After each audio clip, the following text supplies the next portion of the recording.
আমার নবী ডাক দিয়া বলে, ফাতেমা তুমি দরজা খুললা কারণ কি? ফাতেমা, এর আগেও তো অনেকবার আমি তোমার বাড়িতে এসেছি, তখন তো আমার কলিজার টুকরাটা দরজা খুলতো, আমার ইমাম হাসান এবং হোসেন তো দরজা খুলতো, কিন্তু আমার ইমাম হাসান এবং হোসেন কেন দরজা খোলে না? যেই মাত্র আমার নবী জবান মোবারক দিয়া এই কথা মা ফাতেমাকে বলল, মা ফাতেমা চোখের পানি ফলায়া ফলায়া কান্দে। আমার নবীর ডাক দিয়া বলে, ইয়া রাসূলুল্লাহ, ইয়া হাবিবাল্লাহ, নবী গো, ও মায়ের নবীজি, ইয়া রাসূলুল্লাহ, ইয়া হাবিবাল্লাহ, আপনার কলিজার টুকরা দুইটা নাতি ওই বিছানার মধ্যে শুয়ে আছে। আমার নবী ডাক দিয়ে বলে, ইয়া ফাতেমা, ও ফাতেমা রে, আমার নাতিগুলো তো আমারে দেখলে লাফায়া লাফায়া দৌড় দিত, নানা ভাই আসছে বইলা বইলা একটা দৌড় দিত, কিন্তু আজকে কেন আমার নাতিগুলো বিছানা থেকে ওঠে না? মা ফাতেমা ডাক দিয়ে বলে, ইয়া রাসূলুল্লাহ, ইয়া হাবিবাল্লাহ, নবী গো, আ মায়ের নবীজি, আমার ঘরের মধ্যে আজকে 3 দিন পর্যন্ত রান্না হয় না, 3 দিন যাবত আপনার ইমাম হাসান এবং হুসাইন না খেয়ে আছে, এই জন্য তারা বিছানা থেকে উঠতে পারতেছে না। আমার নবী চোখের পানি পালা পালা কান্দে। সুবাইর কান্দির বাবারা, যেই নবীর না বানাইলে আল্লাহ কিছু বানাইতো না, আসমান জমিন লৌহ কলম চাঁদছি তারা কোনো কিছুই বানাইতো না। ওই রহমাতুল লিল আলামিনের নাতি, এরা তো দুনিয়ার সাধারণ কোনো মানুষ নয়, এরা তো সাইয়্যিদা শাবাবি আহলিল জান্নাহ, যারা হলো জান্নাতি যুবকদের সর্দার। জান্নাতি যুবকদের সর্দার হওয়ার পরে ঘরের মধ্যে 3 দিন যাবত খাবার নাই। যুবক ভাইয়েরা, খুব গভীর মনোযোগ দিয়ে বয়ানটা শুনবেন। ইমাম হাসান এবং হুসাইন বিছানা থেকে চোখের পানি ফেলায়া ফেলায়া কান্দে। আমার নবীর ডাক দিয়ে বলে, ও নানা ভাই, ও নানা ভাই, মন চাই উইটা গিয়ে আপনারে ধরি, কিন্তু উঠার মতো কোনো শক্তি নাই। আমার নবী চোখের পানি ফেলায়া ফেলায়া কান্দে। আমার নবী বললেন, নানা ভাই ঠিক আছে, ঠিক আছে, এই কথা বইলা আমার নবী চোখের পানি ফেলায়া ফেলায়া কানতে কানতে আমার নবী বের হইয়া গেলেন।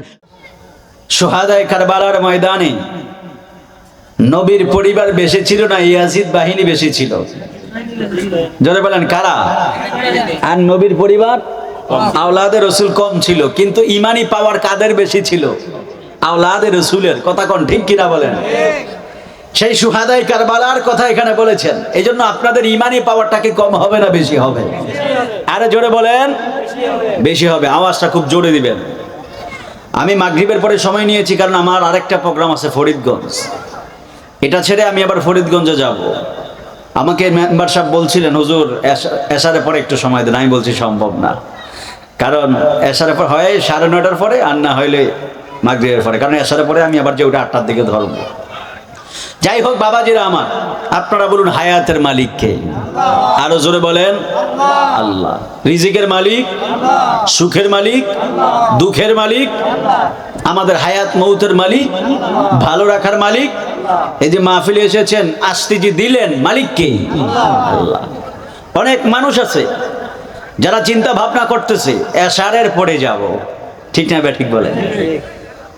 হয়তো এমনও পারে এশারের পরে তারা নাও আসতে পারে, কথা কোন ঠিক কিনা বলেন? কিন্তু আল্লাহ পাক আপনাদেরকে কবুল করেছেন। এই জন্য মাগরিবের পরে, এটা অত্যন্ত কঠিন একটা সময়, নফসের বিরুদ্ধে জিহাদ করে আপনারা যারা মাহফিলে এসেছেন, আমি দোয়া করি আল্লাহ পাক যেন আমাদের প্রত্যেকের জীবনের গুনাহগুলো মাফ করে দেয়, পড়েন আমিন। একটু আল্লাহু আকবার বলেন। সবাইয়ের কেন্দ্রের মানুষ কি ঘুমিয়ে যেতেছেন নাকি? এখন আওয়াজ আছে না নাই? এটা একটা স্লোগান হবে, নারে তাকবীর, মাশাআল্লাহ। আর একটু জোরে দিবেন নি? আমি জোরে দিলে মানে একটু জোরে দিবেন নাকি? কি অবস্থা, ভালো আছেন না? আমি জোরে দিলাম, না জোরে দিবেন? নারে তাকবীর, নারে তাকবীর, নারে রিসালাত, নারে গাউসিয়া, আহলে সুন্নাত ওয়াল জামাত, শাহপুর দরবার শরীফ। শুকরিয়াতান স্বরূপ পড়ি আলহামদুলিল্লাহ। আর উচ্চ আওয়াজে পড়ুন আলহামদুলিল্লাহ। মাঝে মাঝে তেলাওয়াত টান দিব বাজান, একটু আল্লাহু আকবার বলতে পারবেন তো? জোরে জোরে আল্লাহু আকবার বলবেন, ইয়া রাসূলুল্লাহ পড়বেন। আল্লাহ যেন আমাদের কবুল করে, পড়েন আমিন। আল্লাহু আকবার ওয়া লিল্লাহিল হামদু বিসমিল্লাহির রহমানির রহিম। ওই যে মুরব্বী কান্দর ওইটা যায় বাজার ইন্দা এদিক দিয়ে আয়েন ইন্দা আয়েন এই এদিকে আয়েন না এদিক দিয়ে আয়েন না কানটা তো সব ব্রেক হয়ে দেব। হ্যাঁ ইন্দেন আল্লাহু আকবার কোন কষ্ট নিতেছেন আপনারা? হ্যাঁ কান স্ট্রং আছে, কান শক্ত আছে, বুলেট কান, এটি সমস্যা কিছু হইতো না। আল্লাহু আকবার বলেন, আরো জোরে কোন আল্লাহু আকবার। গভীর মনোযোগ আমার যুবক ভাইরা, আমার মুরব্বী বাবারা গভীর মনোযোগ দিয়ে শুনবেন। বয়ানের শুরুতে আপনাদের সম্মুখে এক টুকরো আয়াতে কারিমা তেলাওয়াত করেছি। আল্লাহ রাব্বুল আলামিন পবিত্র কোরআনুল কারীমের মধ্যে বলেন, فَإِن لَّمْ تَفْعَلُوا وَلَن تَفْعَلُوا فَاتَّقُوا النَّارَ الَّتِي وَقُودُهَا النَّاسُ وَالْحِجَارَةُ। জবান খুলে বলা যাবে কি আল্লাহু আকবার? আমার যুবক ভাইরা, মুরব্বী বাবারা, এই আয়াতের নিরিখে আমি বয়ান করে বিদায় আরজ করবো ইনশাআল্লাহ। সবাই কান্দির মানুষ একটা কথা মনে রাখবেন, জানার নাম ঈমান নয়, মানার নামই হলো ঈমান। কথা কন্যা ঠিক কিনা? আমার যুবক ভাইরা, মুরব্বী বাবারা, আল্লাহ দয়া করেছেন, মায়া করেছেন, আমার আল্লাহ মাহফিলে আসার এবং বসার তৌফিক দিয়েছেন। শুকরিয়া আদায় করে শেষ করা যাবে না। আসরের পরে তো দুই বন্ধু একসাথে ছিলেন, দুই মুরব্বী একসাথে বসেই চা পান করছিলেন, কিন্তু মাগরিবের পরে একজন কোরআনের ময়দানে আর একজন এখনো দোকানে বসে আছে। কথা কন্যা ঠিক কিনা? এই যে আল্লাহ দয়া করেছেন, আল্লাহ মায়া করেছেন, মায়া কইরা দয়া কইরা আমার আল্লাহ জান্নাতি বাগানে আসার বসার তৌফিক দিয়েছেন। এই জন্য আপনারা জবান খুলে বলেন, আমার সেই আল্লাহ রাব্বুল আলামিনের ইবাদতের দরকার আছে না নাই? আল্লাহর ইবাদত করতে হবে। আল্লাহ বলেছেন, ফজর নামাজ আমি আল্লাহর ইবাদত, জোহরের নামাজ আমি আল্লাহর ইবাদত, আসরের নামাজ আমি আল্লাহর ইবাদত, মাগরিবের নামাজ আমি আল্লাহর ইবাদত, এশারের নামাজ আমি আল্লাহর ইবাদত। তোমরা যদি এই ইবাদতগুলো করো, আমি আল্লাহ তোমাদের গুনাহগুলো মাফ করে দিব। আর তোমরা যদি আমি আল্লাহর ইবাদতগুলো যদি ঠিকমতো না করো, আমি আল্লাহ তোমাদেরকে জাহান্নামী বানায় দিব। আল্লাহ এই জন্য কোরআনুল কারীমের মধ্যে আল্লাহ বলেছেন, ওয়াল আসরি ইন্নাল ইনসানা লাফি খুস। আমার আল্লাহ কোরআনুল কারীমের মধ্যে একটা আয়াত সূরা নাজিল করেছেন, যেই সূরার নাম হলো সূরাতুল আসর। আল্লাহ এই কোরআনুল কারীমের মধ্যে আসর, এই সূরার মধ্যে আমার আল্লাহ কসম খাইলেন, ওয়াল আসরি, আমি আল্লাহ আসরের কসম খাইলাম, আমি আল্লাহ সময়ের কসম খাইলাম। ইন্নাল ইনসানা লাফি খুসরি, এই জমিনের মধ্যে যত মানুষ আছে সমস্ত মানুষগুলো হলো পথভ্রষ্ট গোমরাহির মধ্যে। এই জন্য আপনারা জবান খুলে বলেন, আল্লাহ যদি আমাদেরকে ডাক দিয়া বলে ইন্নাল ইনসানা লাফি খুসরিন, আল্লাহ যদি ডাক দিয়া বলে এই জগতের মধ্যে যত মানুষ আছে সব মানুষগুলো হলো পথভ্রষ্ট আর গোমরাহি, আপনারা জবান খুলে বলেন, এই কথাটা কি সাধারণ না বড় কঠিন? আরো জোরে বলেন, কত কঠিন? বড় কঠিন একটা কথা আল্লাহ বলেছেন। এই জন্য আমার যুবক ভাইরা, আমার আল্লাহ বলে সমস্ত মানুষগুলো গুমরাহির মধ্যে, তবে ইল্লা হরফে ইস্তিসনা, হ্যাঁ তবে চার শ্রেণীর মানুষ ছাড়া। জোরে বলেন না সুবহানাল্লাহ। চার শ্রেণীর মানুষ ছাড়া বাকি যত মানুষ আছে সব মানুষগুলো হলো গুমরাহি আর পথভ্রষ্ট। যদি আল্লাহকে প্রশ্ন করেন, আল্লাহ চার শ্রেণীর মানুষ কারা?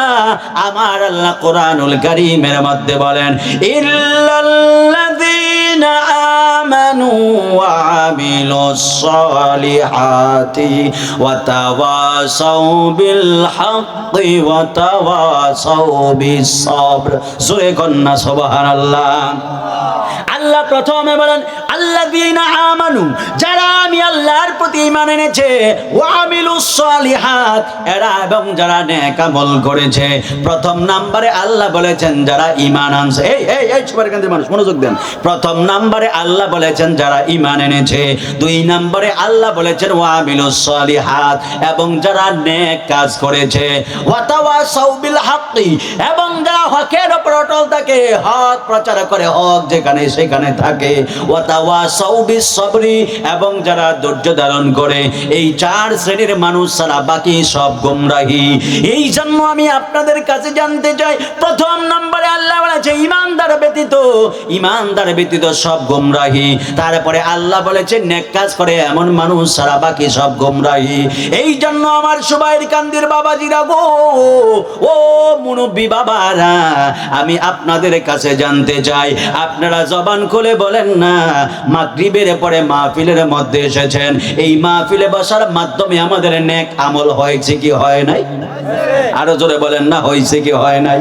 নেক আমল মানি হলো আল্লাহর ইবাদত।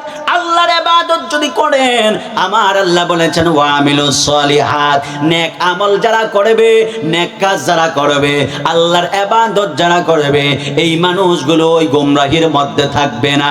ওয়া তাওয়াসাউ বিল হাক্কি ওয়া তাওয়াসাউ বিস সাবরি, আল্লাহ বলেছেন এই চার শ্রেণীর মানুষ, এই চার শ্রেণীর মানুষ ছাড়া বাকি সব মানুষগুলো গোমরাহির মধ্যে। এই জন্য আমার মাতবুত্তরা, সবাই কান্দের বাবারা গো, ও যুবক ভাইয়েরা, পর্দার আলের মা বোনেরা, যারা আজকে পর্দার আলে জায়নামাজ বিছায়া বয়ানটা শুনতেছেন, চোখের পানি পালায় যদি কাঁদতে পারেন, খোদার কসম বলে দিয়ে যায়, এই চোখের পানির উসিলায় আমার আল্লাহ আমাদের জীবনের গুনাহগুলো ক্ষমা করার ক্ষমতা আছে না নাই? আরো জবান খুলে বলেন আছে না নাই? আল্লাহ চাইলে গুনাহগুলো মাফ করে দিতে পারবে। সারাটা দিন আলো ছিল, মাগরিবের আজান হয়ে যায়, সূর্য ডুবে যাওয়ার পরে অন্ধকার চলে আসে। আরে বাজান, দুনিয়ার জিন্দেগিটাও তো এমন, চোখ যতক্ষণ খোলা আছে সব কিছু দেখতে পাইতেছেন, যা মন চায় তা দেখতেছেন, কোনো বাধা বিপত্তি নাই। যখন চক্ষুটা বন্ধ হয়ে যাবে, মাগরিবের আজানের মতো করে এইভাবে আলোটা বন্ধ হয়ে যাবে। আলোটা বন্ধ হয়ে যাওয়ার পরে আপনার নিঃশ্বাস বের হয়ে যাবে। নিঃশ্বাস বের হয়ে যাওয়ার পরে গো, আপনার সন্তান ডাক দিয়া বলবে, আমার বাবার নিঃশ্বাস বের হয়ে গেছে, আমার মায়ের নিঃশ্বাস বের হয়ে গেছে, আমার বাবার লাশ পড়ে আছে, আমার মায়ের লাশ পড়ে আছে গো। এই কথা বইলা বিনায়া কাঁদেবে। পাশের বাসার বন্ধু আইসা ডাক দিয়া বলবে, বন্ধু, তোমার বাবা তো দুনিয়া ছেড়ে কবরে চলে গেছে, তোমার বাবার জন্য এত মায়া। কয় হ্যাঁ, বাবার জন্য অনেক মায়া। কয় কেমন মায়া? কয় আমার বাবা সারাটা জিন্দেগি আমাদের জন্য জীবনকে পানি করে দিছে, লালন পালন করতে যায় কত কষ্ট করেছে, ওই বাবা আজকে দুনিয়া ছেড়ে কবরের মধ্যে চলে যাবে। এই জন্য বাবার জন্য বড় মায়া। বন্ধু যদি ডাক দিয়া বলে, আরে বন্ধু, বাবার জন্য যদি এত মায়া হয়, বাবার তো কবরের মধ্যে রেখে দিবি রে, ওই বাবার সাথে কি একটা রাত কবরে থাকবি নি? সন্তান ডাক দিয়ে বলবে, না না না না না না, বাবার সাথে কবরে থাকা যাবে না, কারণ এই কবরটা হলো বড় ভয়ঙ্কর রে বাবা, এই কবরটা হলো বড় ভয়ঙ্কর। আমার নবী বলেছেন এই কবরটা হলো আখিরাতের প্রথম স্টেশন। এই কবর যার জন্য ভালো হয়ে যাবে গো, পুরো আখিরাতটা তার জন্য ভালো হয়ে যাবে। এই জন্য আমার সুবাইর কান্দের বাবারা, আমি আপনাদের কাছে জানতে চাই, কবরে ভালো থাকার জন্য আমাদের নেক আমলের দরকার আছে না নাই? আর জবান খুলে কন্যা বাবা আছে না নাই? এ আমার বাবা জিরারে, ও মুরব্বি বাবারা, আমার নবী, আপনার নবী বলেছেন এই কবরে যদি ভালো থাকতে চাও, দুনিয়ার মধ্যে নেক আমল লাগবে। আরে বাবা, কবরটা কত ভয়ঙ্কর জানেননি? আপনার তো কবরের মধ্যে শোয়া দিবে, যেই দিন আপনার কবরের মধ্যে শোয়া দিবে, রাত 12টার দিকে আপনার কবরের পাশে যাইতে ভয় পায়। আপনার কবরের পাশ দিয়ে কেউ যাবে, একা হাইটা যাইতে চায় না। কথা কন্যা ঠিক কিনা? এই জন্য যুবক ভাইয়েরা আমার, মুরব্বি বাবারা, এত কঠিন একটা কবর কবরের মধ্যে চলে যাবেন গো। এই জন্য আমি ওই আয়াতে কারিমাটা নিয়েছিলাম, ওই আয়াতের নিরিখে বয়ান শেষ করব ইনশাআল্লাহ। এই জন্য মুরব্বী বাবারা আমার, ও যুবক ভাইরা, আমি আপনাদের কাছে জানতে চাই, আপনারা বলেন আমরা জান্নাত চাই নাকি জাহান্নাম? জোরে বলেন কি চান? এই মতলব উত্তরের মানুষ কি ঘুমিয়ে যাইতেছেন? ঘুমিয়ে যাইতেছেন আপনারা? আমরা হুসাইনের পাগল, কথা কোন ঠিক কিনা বলেন? আমরা ইমাম হাসানের পাগল, ঠিক কিনা বলেন? আমরা আহলে বাইত পাকে পাঞ্জাতনের পাগল, হাত তোলা বলো ঠিক কিনা বলেন? ঘুমিয়ে যাইতেছেন নি আপনারা? ঘুমিয়ে যায় মেয়েরা, সারা রাত পিসা বুঝুর আইবো, আরো কত বক্তা আছে, এখন যদি ঘুমিয়ে যান বাকি সময় কি গলাটা হাই করতেছে, আরো তো সিলাই দেবো, বক্তা কতুরি আছে আর এলিগা নাকি আবার? এটা আল্লাহু আকবার কর না। এই জবানের মালিক কে? জোরে বলেন। কানের মালিক কে? চোখের মালিক কে? শক্তির মালিক কে? যৌবনের মালিক কে? যিনি হলেন সব কিছুর মালিক, সেই আল্লাহর নাম জবান দিয়া বিকট আওয়াজ দিয়া বলতে চাই কে চাই না বলেন? হাত তুলে বলেন আল্লাহু আকবার বলেন। দুই হাত তুলে আল্লাহু আকবার, আরো জোরে আল্লাহু আকবার বলেন। গুমান কিলে আমি আবার আরেকটা যাইতাছি না, ওইটা তো আবার 2 ঘন্টা সময় দিতে হইব। কি কন 3-4 ঘন্টা যদি চিল্লাইতে পারি তাহলে আমরা পারতাম না কিলে? কষ্ট হইব আপনাদের? জোরে বলেন। জাহান্নামে যাবেন কারা কারা হাত তোলেন? কিরে বুঝে না, নতুন মুরব্বিটি যাইতো না, আলহামদুলিল্লাহ কন। জাহান্নামে যাইতেছেন না, তাহলে একটু আল্লাহু আকবার জোরে কইতে হইব। বয়সে সিনা খালি দেহের দিক দিয়ে সিনা বুড়ো হয়েছেন, ভিতরটা তো এখনো জোয়ান, কথা কন ঠিক কিনা বলেন? ভিতরটা জোয়ান দিক দিয়ে তো নফসের লাগে যুদ্ধ করে পারছেন। মারহাবা কন, আরো জোরে কন মারহাবা। তোমায় ডাক দিলে কইতাম নি, ঠিক আছে কইতাম না, একটু পরে থাক, আছে সময় আছে আর। আল্লাহু আকবার বলেন। গভীর মনোযোগ আমার মতলব উত্তরের বাবা। কবরটা বড় ভয়ঙ্কর হয়ে যাবে, খুব গভীর মনোযোগ দিবেন। ওই কবরটা বড় ভয়ঙ্কর হয়ে যাবে। কবরে যদি নেকামল নিয়ে যদি না যাইতে পারেন, কবরের বয়ান কাহারও কাছে ভালো লাগে না। যেমন বিড়ির ওয়াজ করলে ভালো লাগে না, কয় হুজুর কেন বিড়ির ওয়াজ করে, এটা ছাড়া তো টেনশন দূর হয় না। কথা কোন ঠিক কিনা বলে? কয় বিড়ি টান দিলে টেনশন দূর হয়, আসলে কয় হ্যাঁ, কয় প্রমাণ আসলে, কয় অনেক প্রমাণ। কয় 2 প্যাকেট সিগারেট লাগে, কয় কেন, কয় টেনশন দূর করতে হয়।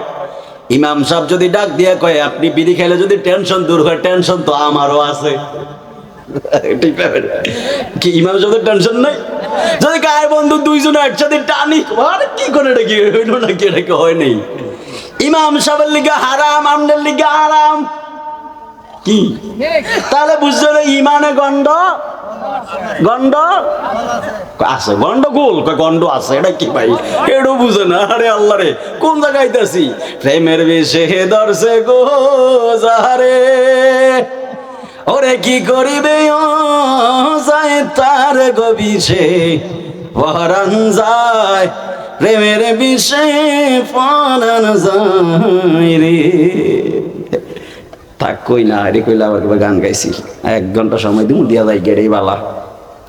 গভীর মনোযোগ আমার যুবক ভাইরা, ও মুরব্বী বাবাজিরা আমার, কবরের বয়ান সবার কাছে ভালো লাগে না, কারণ আল হাক্কু মুররুন, কথা কর না ঠিক কিনা? সত্য বড় তিতা হয়। ওই কবর যদি আপনি জান্নাতের একটা টুকরা চান, দুনিয়ার মধ্যে নেক আমল নিয়ে যাবেন, আর কবরটা যদি জাহান্নামের গর্ত চান, তাহলে যা মন চায় তা করতে পারেন। আমার আল্লাহ কোরআনুল কারীমের মধ্যে আমার আল্লাহ বলেছেন, ও আমার আল্লাহ কোরআনুল কারীমের মধ্যে বলেন, ওয়াকুদুহান নাসু ওয়াল হিজারা। জবান খুলে বলা যাবে কি আল্লাহু আকবার? আল্লাহ কয় ফাইল্লাম তাফআলু ওয়ালান তাফআলু ফাত্তাকুন নার। এ বান্দা ফাত্তাকুন নার, ফাত্তাকুন নার, বান্দা জাহান্নামের আগুন রে ভয় কর। এই জাহান্নামের আগুন রে ভয় করতে হবে। যদি জাহান্নামের আগুন রে ভয় না করো, এই জাহান্নাম তোরে এমন ভাবে তোরে নিয়ে আসবে। আমার নবী, আপনার নবী বলেছেন, হাসরের ময়দানে আমার আল্লাহ জাহান্নাম রে বন্দি করতে চাইবে। জাহান্নাম দৌড় দিয়া দিয়া মানুষের কাছে চলে আসবে। আল্লাহ ডাক দিয়া কয়, জাহান্নাম কোথায় যাও এমন ভাবে জাহান্নাম ডাক দিয়া কয় আল্লাহ গো বড় ক্ষুধা লাগছে, বড় ক্ষুধা লাগছে, আমি বড় পিপাসায় কাতর হয়ে গেছি, ক্ষুধার যন্ত্রণা ছটফট করতেছি। আল্লাহ ডাক দিয়া কয় জাহান্নাম তুমি কি চাও? জাহান্নাম কয় আমার ভিতরে মানুষ দেন, আমার ভিতরে পাথর দেন।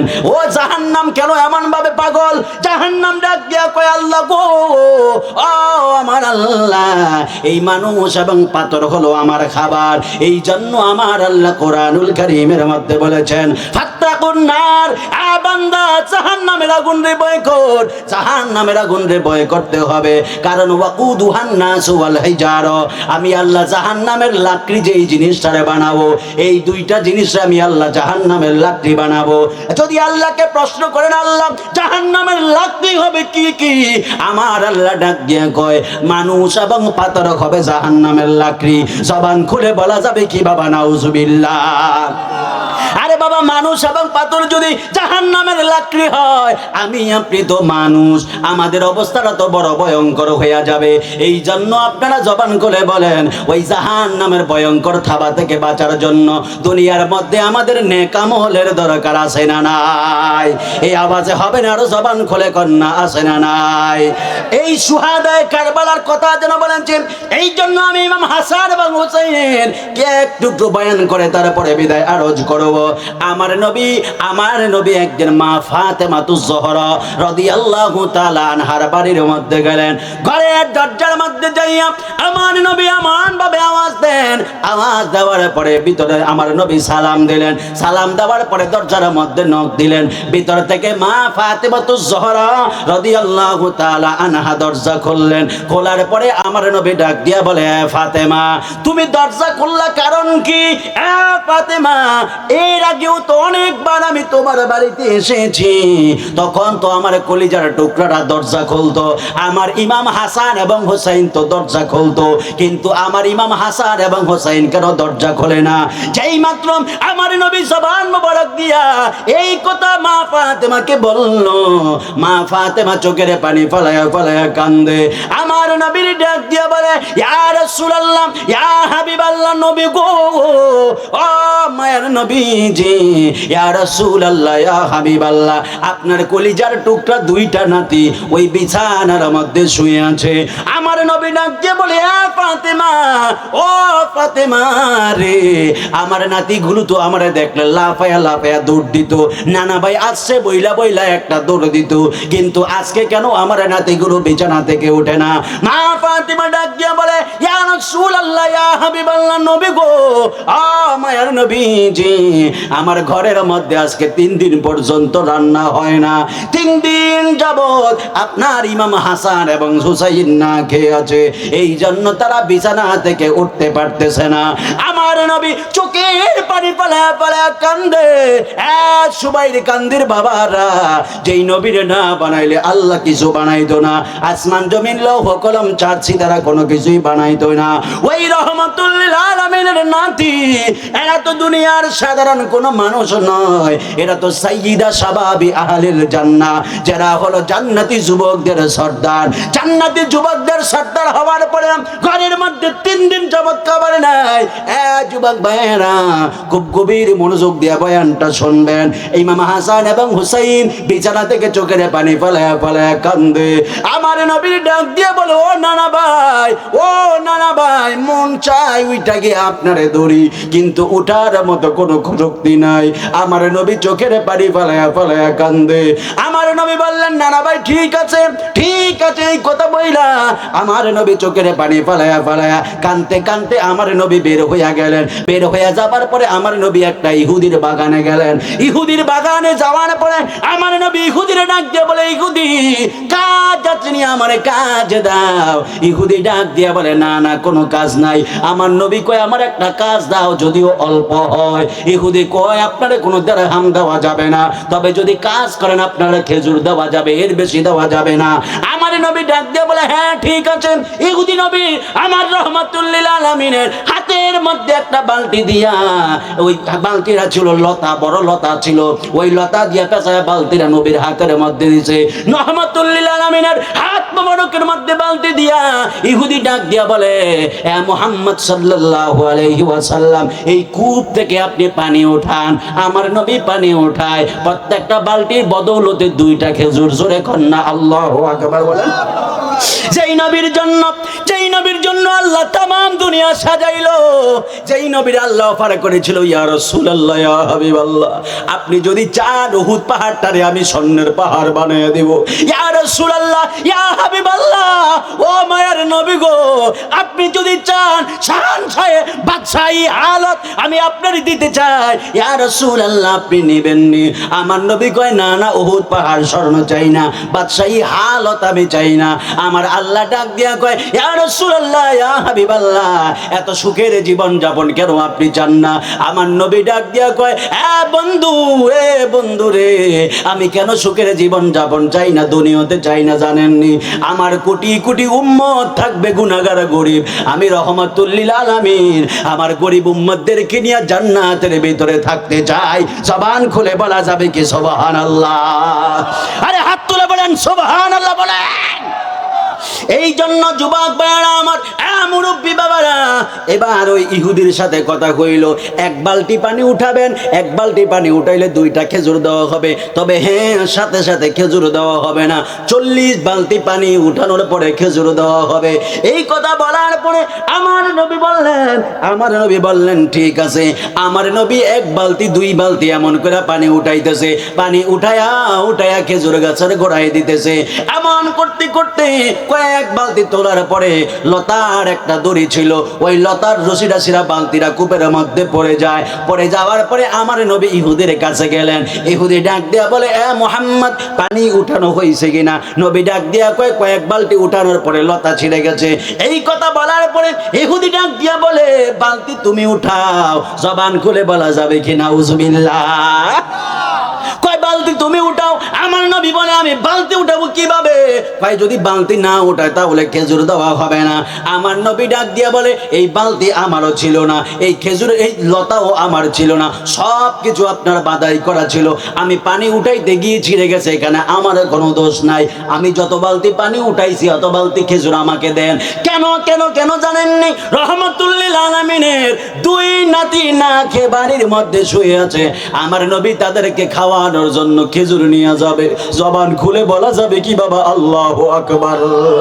হায়রে আমার নবী যদি চাইতো জান্নাত থেকে আল্লাহ খাবার পাঠায়া দেয়, কিন্তু নবী উম্মতদেরকে শিখায়া দেয় রে উম্মত, কারো কাছে হাত পাতারে চাইতে পরিশ্রম করা খাইবা, এটাই হলো আমি নবীর সুন্নত। কথা কন না ঠিক কিনা বলেন? এই জন্য আমার যুবক ভাইয়েরা, মুরব্বী বাবারা, ও পর্দার আলের মা বোনেরা, এবার আমার রহমাতুল লিল আলামিন ওই ইহুদিরে ডাক দিয়া বলে ইহুদি, আমি যত বালতি খেজুর উঠাইছি আমারে খেজুর দাও। ওই ইহুদি কয় না তোমারে খেজুর দেওয়া হবে না। আমার নবী কয় না না আমার খেজুর দাও, এটা তো আমার হক। যেই মাত্র আমার রহমাতুল লিল আলামিন এই কথা ইহুদিরে বলল, ইহুদি এমন জোরে নবীর গাল মোবারকে একটা থাপ্পড় লাগায়া দিল। জবান খুলে বলা যাবে কি বাবা? নাউজুবিল্লাহ। হায়রে আমার মতলব উত্তরের বাবা, ও সুবাইর কান্দির বাবারা, যেই নবীর গায়ের মধ্যে মশা মাছি বসতো না, যেই নবীর গায়ের মধ্যে মশা মাছি বসতো না, মা নবীর চেহারা নবীর জাসেম মোবারকের উপর দিয়া কোনো পাখি উইরা যাইতো না। আমার নবী রাস্তা দিয়া হাঁটতেন, নবীর মেঘমালাগুলো ছায়া দিত। জবান খুলে বলা যাবে কি সুবহানাল্লাহ? হায়রে আমার বাবা, ওই নবীর ইহুদি এমন জোরে একটা থাপ্পড় মারলো, আমার নবী গাল মোবারকের মধ্যে হাত দিয়ে ধরে আছেন। আমার নবীর অপরাধ, নবী নিজের হক বুঝতে গিয়েছেন, নবী নিজের অধিকার বুঝতে গিয়েছেন। তামাম বাগানে আরো যত লোক ছিল এরা সবাই এবার ইহুদির বিরুদ্ধে চলে গেল। কয় হায় রে, এত বড় ইনসাফকারী ব্যক্তি তো জমিনের মধ্যে আর দেখি নাই। আমাদেরকে আমাদের উপর বহু জুলুম করেছেন, আর একটাও জুলুম করতে দেওয়া যাবে না। ইহুদি ভয়ে আমার নবীর খেজুর দিয়া বলল, মুহাম্মদ মুহাম্মদ আপনি খেজুর নিয়ে চলে যান। আমার নবী খেজুর নিয়ে চলে আসে, এই গভীর মনোযোগ দেন। আমার নবী খেজুর নিয়ে চলে আসছে। আমার নবী মা ফাতেমার বাড়ির কাছে আইসা আমার নবী নিজের রুমাল মোবারক দিয়া গালটা ডেকে রাখছেন। গালটা ডেকে রাখার পরে আমার নবী বাড়ির মধ্যে ঢুকছে। আমার নবী মনে মনে বলে, আমার নবী তো জানে আমার ফাতেমা যদি দেখে আমার গালের মধ্যে থাপ্পড়ের দাগ, আমার নবীর চেহারা কত সুন্দর, আমার নবীর গালের মধ্যে থাপ্পড় মারছে রে, আমার নবীর গাল মোবারকের মধ্যে থাপ্পড় মারছে। আমার নবী বললেন, আমার ফাতেমা যদি দেখে রে, আমার ফাতেমা যদি দেখে আমার গালের মধ্যে থাপ্পড়ের দাগ, ফাতেমা যদি আল্লাহর কাছে একবার দোয়া করে, আল্লাহ এই আরবের মানুষ আমার বাবার গায়ের মধ্যে থাপ্পড় মেরেছে, এই মানুষদের বিচার তুমি কইরো। ফাতেমার জবান থেকে এই কথা বলতে দেরি হবে, আল্লাহ তামাম আরবের জমিনটারে উল্টাইয়া দিতে দেরি হবে না। কথা কন না ঠিক কিনা? এই হাত তুলে বলো ঠিক কিনা বলে। ফাতেমা বললেন, আমার নবী বললেন, আমি বাড়ির মধ্যে গেলাম, বাড়ির মধ্যে যায় খেজুর দিয়া চলে আসলাম। এই দিক দিয়া আমি আমার বাড়ির মধ্যে চলে আসলাম। বাড়ির মধ্যে আসার পরে আমি যখন কিছু দূর আসতেছি, কিছু দূর আসার পরে আমি দেখলাম, আমি হঠাৎ করে খবর পাইলাম, ওই ইহুদি মনে মনে ভাবলো লোকটা নিজে কাজ করলো, কাজ করার পরে আমার কাছে খেজুর চাইলো, খেজুর চাওয়ার কারণে আমি থাপ্পড় দিলাম, আমার মনে হয় এটা বড় অন্যায় হয়েছে।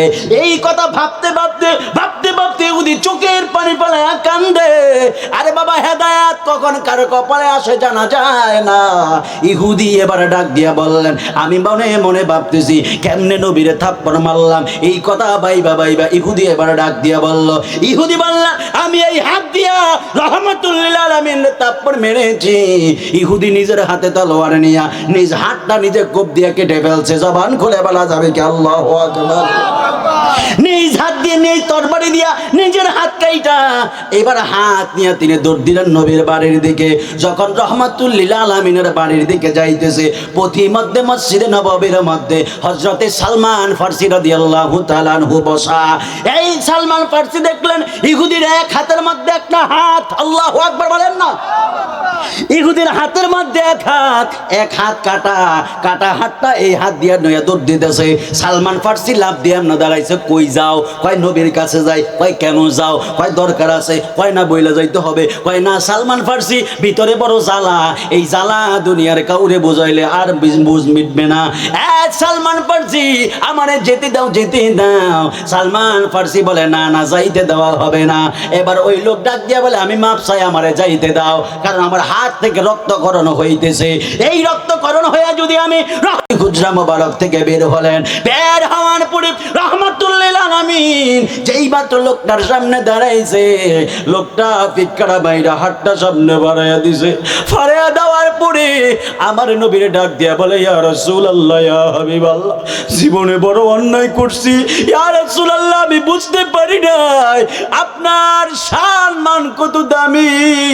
আপনি কাজ করেছেন, অধিকার চেয়েছেন, আপনার উপর জুলুম করেছি। ইয়া রাসূলুল্লাহ, আমি আপনাকে থাপ্পড়ে মেরেছি। ইয়া রাসূলুল্লাহ, দেখেন না যেই হাত দিয়ে আমি আপনার গাল মোবারকে থাপ্পড় মেরেছি, ওই হাত আমি নিজ তরবারি দিয়ে কেটে ফেলছি।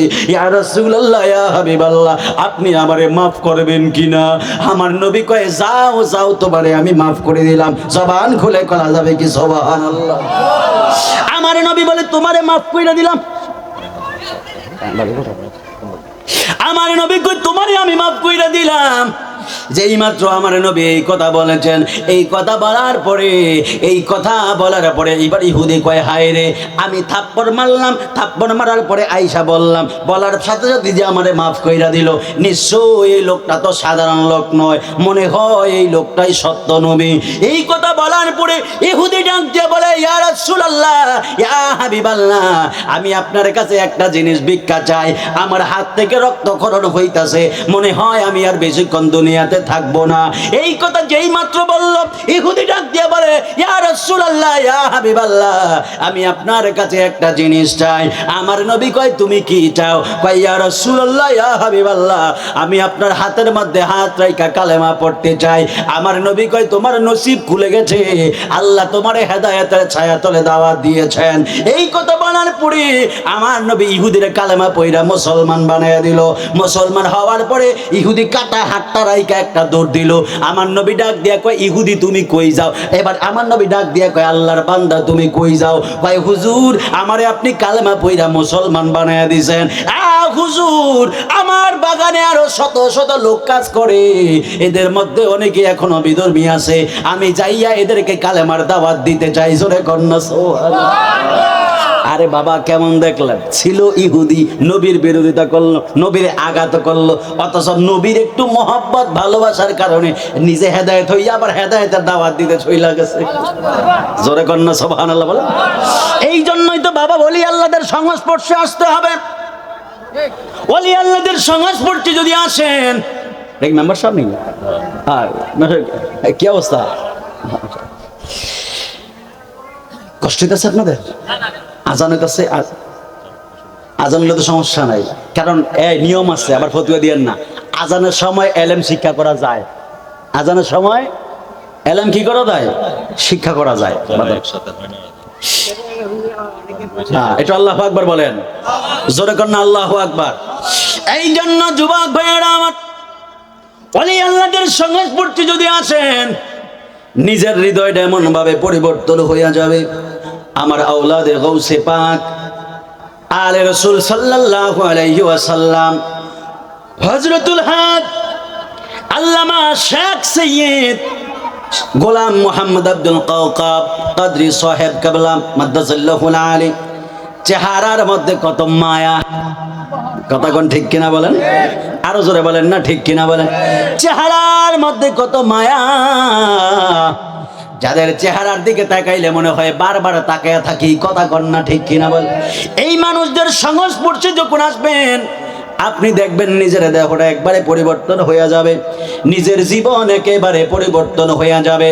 আমি বাজান ঘটনাটা খুব তাড়াহুড়ো করে বলতেছি, যেহেতু এখান থেকে আমার আরেক জায়গায় যেতে হবে, ওই জায়গায় গিয়ে আমি আবার ওখানেও আবার বয়ান আছে ফরিদগঞ্জ, অনেক দূর এখান থেকে। এই জন্য আমি খুব সংক্ষিপ্ত অনুসারে বয়ানটা শেষ করে দিব।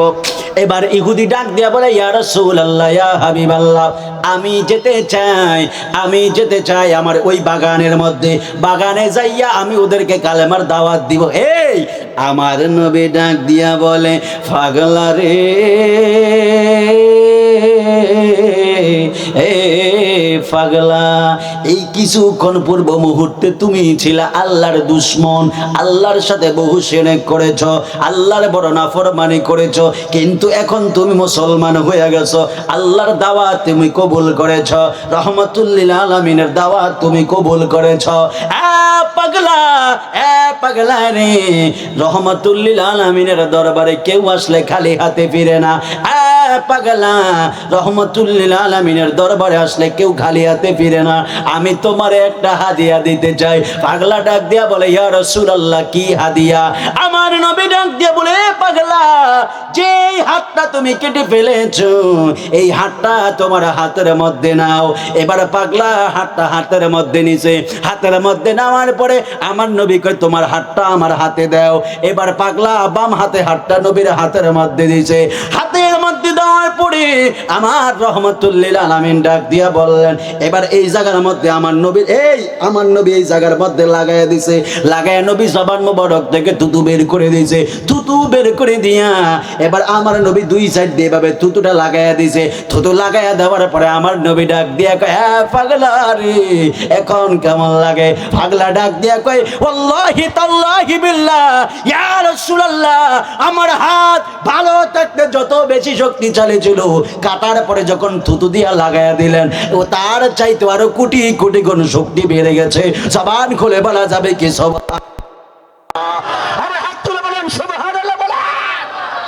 সোনার মদিনা, প্রাণের মদিনা, সোনার মদিনা, প্রাণের মদিনা, দেখিব তোমায় কেমনে বলো মন তো মানে না, দেখিব তোমায় কেমনে বলো মন তো। গাইতে পারতেন না আপনারা?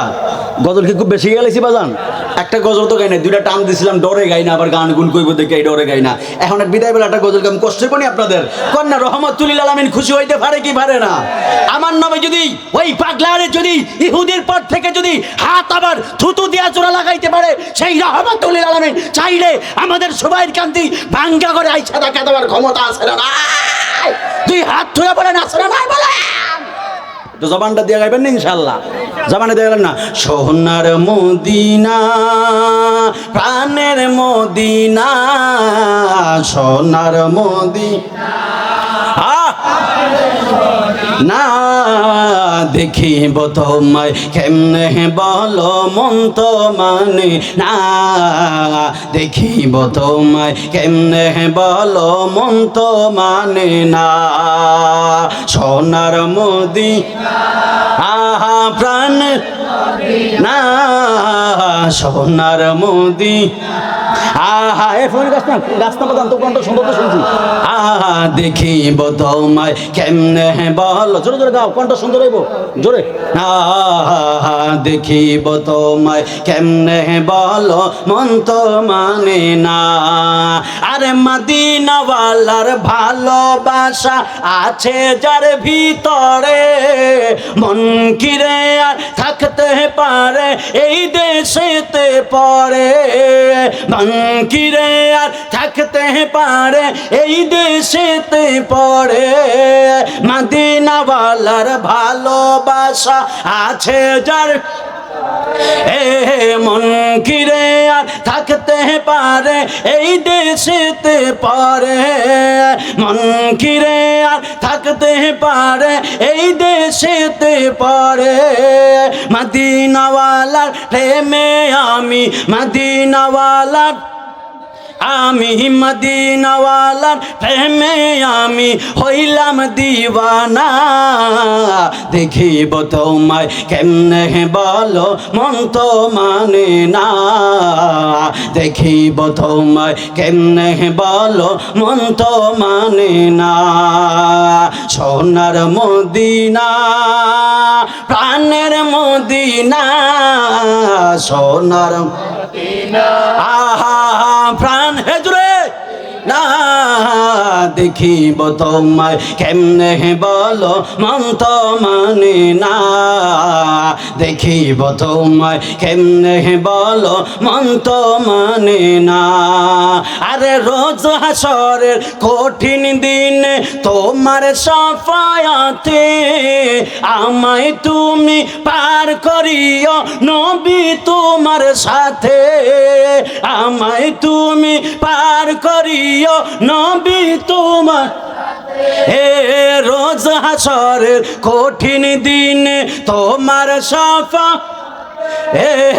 আমায় তুমি পার করিও নবী তোমার সাথে, আমায় তুমি পার করিও সাথে, মদিনাওয়ালা হলো আমার মদিনাওয়ালা হলো আমার ইমানের ঠিকানা, দেখিব তোমায় কেমনে বলো মন তো মানে না, দেখিব তোমায় কেমনে বলো মন তো মানে না, সোনার মদিনা আহা প্রাণের মদিনা আহা সোনার মদিনা।